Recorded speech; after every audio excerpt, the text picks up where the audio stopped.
नमस्कार मित्रांनो, खूप खूप स्वागत आहे तुमचं आपल्या या व्हिडिओमध्ये. मित्रांनो, उद्याचा होणारा ए-टिकेटचा पेपर एम-जी-एम 105 एस-वाय बी-कॉम वाय-सी-एम-यू याचे मी तुम्हाला आय-एम-पी क्वेश्चनच सांगणार आहे. ठीक आहे. माझ्याकडे 4 ते 5 जे आहे प्रश्नपत्रिका आहेत जुन्या, त्यामधनं मी तुम्हाला आय-एम-पी क्वेश्चन सांगणार आहे. मित्रांनो, तुम्हाला जर काही आय-एम-पी क्वेश्चन वगैरे पाहिजे असेल, होम असाइनमेंट वगैरे जे उत्तरे पाहिजे असेल, तसे तुम्हाला नोट्स वगैरे जर पाहिजे असेल, तर तुम्ही आपलं ॲप्लिकेशन डाउनलोड करू शकता.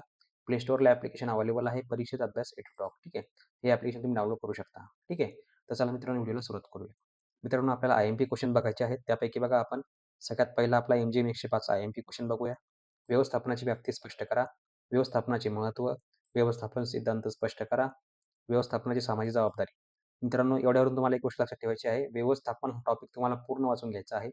व्यवस्थापनावर तुम्हाला 4 ते 5 प्रश्न येणार आहेत. ठीक आहे. नंतर समोर बघूया आपण व्यवस्थापनाची सामाजिक जबाबदारी झाला. नंतर बघा विवेकीकरण म्हणजे काय आणि विवेकीकरणाचे तत्व. ठीक आहे. तर विवेकीकरण म्हणजेच काय?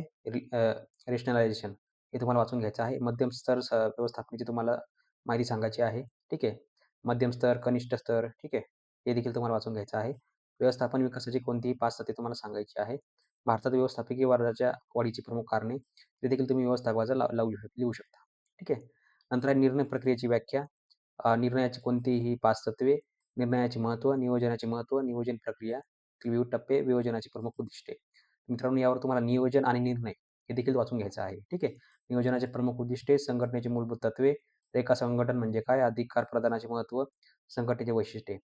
तुम्हाला याच्यामध्ये मित्रांनो निर्णय, नियोजन, ठीक आहे आणि तसंच याच्यामध्ये तुम्हाला व्यवस्थापन हे 3 टॉपिक जे वाचून घ्यायचे आहे. एवढ्यावर तुम्ही पूर्ण पेपर तुम्ही लिहू शकता. ठीक आहे. अजून बघूया आपण समोर व्यवस्थापन म्हणजे काय? प्रशासन आणि व्यवस्थापन यातील तुम्हाला फरक लिहायचा आहे. व्यवस्थापनाची व्यावसायिकीकरणाची गरज, कामगारांशी संबंधित जबाबदारी, उच्चस्तरीय व्यवस्थापनाचे कार्य, त्याच्यानंतर गुणवत्ता वर्तुळे, नियोजनाचे फायदे, नियोजनाचे स्वरूप, निर्णयाचे कोणतेही 5 प्रकार, निर्णयाचे तत्व, संघटना म्हणजे काय? ठीक आहे. नेतृत्वाचा प्रकार, अजून यामध्ये तुम्हाला समन्वयाचे वैशिष्ट्ये, अभिप्रेरणा म्हणजे काय? अभिप्रेरणा म्हणजे काय? निर्णय, ठीक आहे. कनिष्ठ स्तर, वरिष्ठ स्तर, ठीक आहे. हे तुम्हाला सगळं वाचून घ्यायचं आहे. एकदम सोपं आहे, काही अवघड नाही. नंतर बघूया आपण प्रशासन व्यवस्थापनातील फरक हे झालेलं आहे आपलं. व्यवस्थापन पूर्ण तुम्हाला वाचून घ्यायचं आहे. सामाजिक मूल्य, व्यावसायिक नीतिमत्ता, अ, उच्च पद व्यक्ती, नंतर प्रत्यक्ष कार्य, नियोजनाची 5 उद्दिष्टे, ठीक आहे. व्यवस्थापन, निर्णय, व्यवसाय संघटन, विभागीकरणाची आवश्यकता, अ, मास्लो यांचे अभिप्रेरणेचा सिद्धांत, त्याच्यानंतर हेनरी फयल यांची व्यवस्थापनाची कोणती 5 तत्त्वे. हेनरी फयल हा प्रश्न बऱ्याच वेळेस विचारला गेलेला आहे. तुम्हाला हे देखील वाचून घ्यायचं आहे. छोटासा मुद्दा आहे पुस्तकामध्ये, परंतु खूप उपयुक्त आहे. ठीक आहे. नियोजनाचे विविध प्रकारचे घटक, नेतृत्वाच्या महत्त्वाचा मागोवा, संदेशवहनाचे घटक तुम्हाला सांगायचे आहे. ठीक आहे. अजून आपण थोडेफार बघूया 2-3 अजून. व्यवस्थापन झालं आपलं, व्यवस्थापन झालं. शास्त्रीय व्यवस्थापन वाचून घ्यायचं आहे, व्यवस्थापन झालं. मध्यम स्तर, कनिष्ठ स्तर, वरिष्ठ स्तर, विवेकीकरण, त्याच्यानंतर नियोजन, निर्णय, संघटन, ठीक आहे. अधिकार, नेतृत्वाचे, नंतर अभिप्रेरणा. ठीक आहे. एवढं तुम्हाला वाचून घ्यायचं आहे. खूप सोपं आहे.